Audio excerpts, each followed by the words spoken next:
subscribe now and press the bell icon. Never miss an update.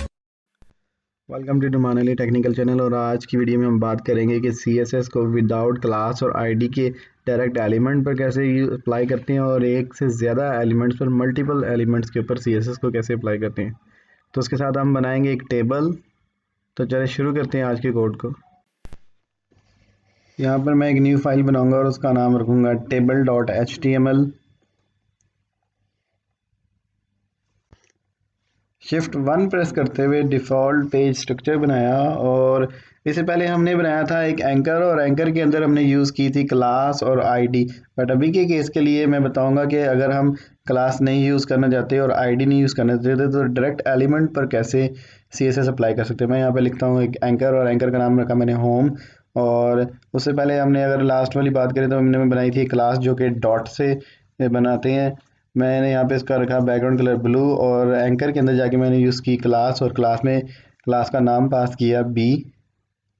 Save करके जब मैंने open किया default browser में तो आप देख सकते हैं कि हमारे एंकर को जो बैकग्राउंड कलर है वो ब्लू मिल गया। पर अभी मैं क्या करूँगा कि मैं यहाँ पर क्लास नहीं यूज़ करूँगा, मैं डायरेक्ट एलिमेंट के ऊपर CSS अप्लाई करूँगा। तो मैं यहाँ से ख़त्म करता हूँ क्लास को, और इस क्लास को टोटल ख़त्म करने के बाद मैंने लिखा एंकर ए, एंकर का नाम और उसमें बैकग्राउंड कलर। तो मैंने यहाँ पे एंकर के अंदर बैकग्राउंड कलर लिखा ये वाला, और फ़ॉन्ट फैमिली और फ़ॉन्ट साइज लार्ज सेव किया। और जैसे ही मैंने रिफ़्रेश किया तो आप देख सकते हैं कि विदाउट सी क्लास और आईडी के हमने डायरेक्ट एलिमेंट के ऊपर से अपनी CSS को अप्लाई किया। यहाँ पर हमने ना तो क्लास यूज़ की और ना ही आईडी यूज़ किया, डायरेक्ट टैग के ऊपर CSS अप्लाई की। तो अब मैं बनाता हूँ यहाँ पर एक टेबल, और टाइटल में मैं नाम लिख देता हूँ table in HTML with CSS। Body में आकर मैंने यहाँ पे लिखा एक टेबल का एलिमेंट टेबल,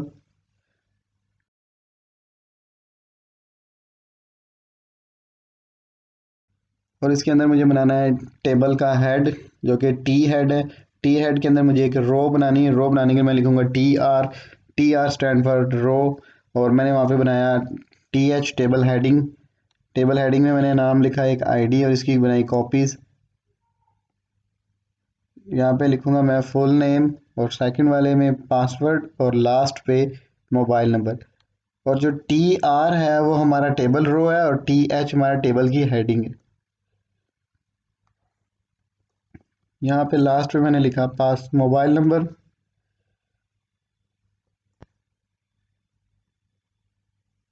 अब टेबल के हेड से बाहर आके मैंने बनानी है एक और रो। मैं यहाँ पे यूज़ करूँगा TR टेबल की रो बनाओ, और उस TR के अंदर एक TD बनाओ टेबल डाटा। यहाँ पे मैंने इसकी एक कॉपी बनाई, और फर्स्ट पे मैंने आईडी के लिए 1 पास किया, और सेकंड वाले टेबल डाटा के लिए मैंने नाम लिखा नुमान अली, और थर्ड वाले के लिए मैंने टेबल रो के लिए लिखा 1 2 3 4 पासवर्ड, और लास्ट वाले में एक मोबाइल नंबर।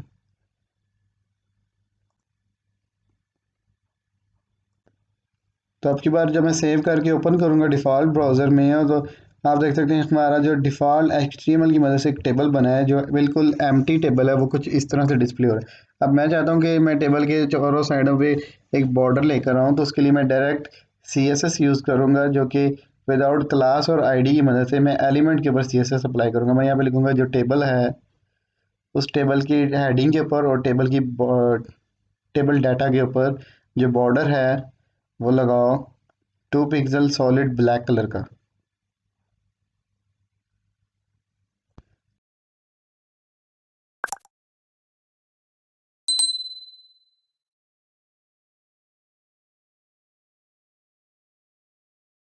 एक बार सेव किया और जैसे रिफ्रेश किया मैंने, तो आप देख सकते हैं हमारे जो टेबल है उसके 4 साइड पर बॉर्डर आ गए हैं।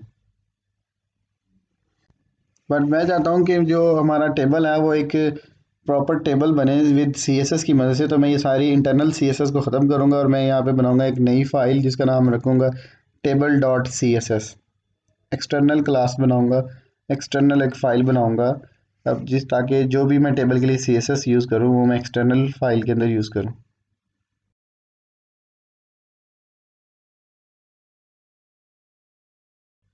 सेव किया और इसको लिंक करेंगे अपने HTML वाले पेज के अंदर। मैंने यहाँ पे लिखा लिंक और href के अंदर मैंने रेफरेंस दिया कि जो css dot table dot c s s की फ़ाइल थी वो किस फोल्डर में सेव है। तो अब हमारी जो CSS की फ़ाइल है हमारे HTML पेज के साथ अटैच होगी। अब मैं जितना भी कोड करूँगा CSS की टेबल में, CSS की क्लास में, वो हमारी पेज पे अप्लाई होगा। तो मैं यहाँ पे चाहता हूँ कि मैं लिखूँ टेबल जो सा है, टेबल का जो कोलैप्स है उसको कोलैप्स करो, टेबल बॉर्डर कोलैप्स कोलैप्स, और उसकी जो विड्थ है उसको 100% करो।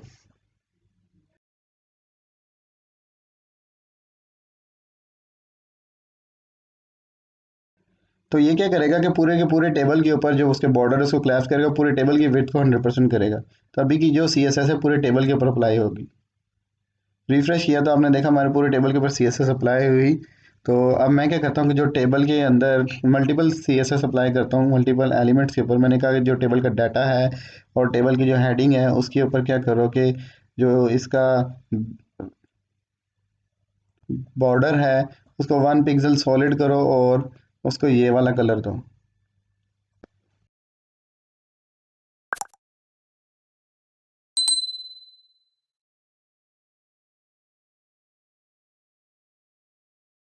2 पिक्सल सॉलिड करो, ये वाला कलर दो, सेव करो। और जब मैंने सेव करके ओपन किया ब्राउज़र, तो आप देख रहे हैं कि हमारे टेबल को एक बॉर्डर मिल गया है और बड़ा स्मूथ सा कलर उसको हमने दी। यहाँ पे यूज़ करूँगा एक पैडिंग 10 पिक्सल की। और अब जब पैडिंग दूंगा और सेव करके एक दफ़ा फिर से ब्राउज़र को रिफ़्रेश करूँगा तो आप देख रहे हैं प्रॉपर टेबल के अंदर पैडिंग आ गई है। अब मैंने क्या करना है कि इसकी जो टेक्स्ट अलाइन है उसको लेफ़्ट साइड पे कर दूंगा। सेव किया, ओपन किया ब्राउज़र, रिफ़्रेश किया, जो हमारा आईडी फुल नेम है वो रिफ़्रेश करते ही उसकी जो अलाइनमेंट है लेफ़्ट साइड पे होगी। अब मैं थोड़ा सा टेबल के अंदर मज़ीद और डाटा ऐड कर लेता हूँ। जो हमारी टेबल की रोज़ थी उस रोज़ की मैं कॉपी बना लेता हूँ, वो वाली रोज़ जो TD वाली है, टेबल डाटा वाली। यहाँ पे सेव किया और ओपन जैसे ही रिफ्रेश किया ब्राउज़र की तरफ तो हमारे पास मल्टीपल रोज़ क्रिएट हो गई हैं डाटा वाली। अब मैं क्या चाहता हूँ कि मैं चाहता हूँ कि जो हमारी टेबल की रो है 1 बाय 1 उनका कलर डिफरेंट हो, एक रो के बाद दूसरी रो का कलर डिफरेंट हो। उसके लिए अपने CSS की क्लास में फाइल में चलते हैं। मैं कहता हूँ कि जो टेबल है हमारा टेबल रो है उसके NTH पर चाइल्ड के इवन पर कलर लगाओ।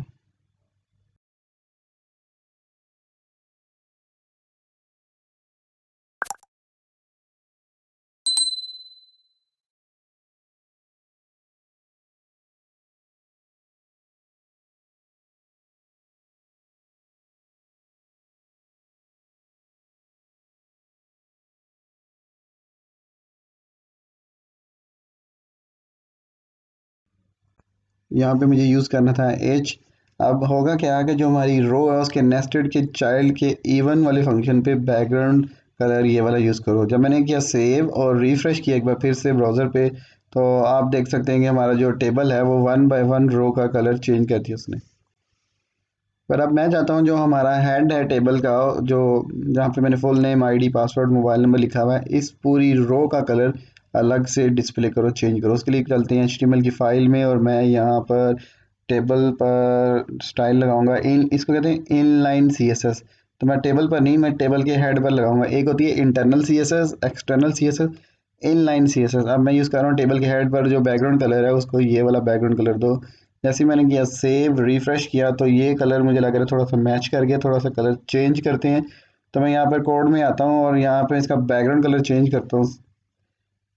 यहाँ पे मैं लिखूँगा जो फिर से स्टाइल को चेंज करके मैं लिखूँगा स्टाइल बैकग्राउंड कलर जो लाइट वाला है, लाइट, ये वाला लाइट कलर यूज़ करो। जैसे ही मैंने किया अब सेव रिफ्रेश किया एक बार फिर से ब्राउज़र को, तो आप देख सकते हैं हमारा एक यूनिक सा टेबल HTML और CSS की मदद से बन गया। तो उम्मीद करता हूँ आपको आज का लेक्चर समझ आया होगा कि CSS को विदाउट क्लास आईडी के डायरेक्ट टैग पर कैसे अप्लाई करते हैं और एक वक्त में एक से ज़्यादा टैग्स पर कैसे अप्लाई करते हैं। CSS को मल्टीपल CSS को मल्टीपल टैग्स पर कैसे अप्लाई करते हैं, मीन्स के मल्टीपल एलिमेंट्स पर एक CSS को कैसे अप्लाई करते हैं। तो उम्मीद करता हूँ आपको आज का लेक्चर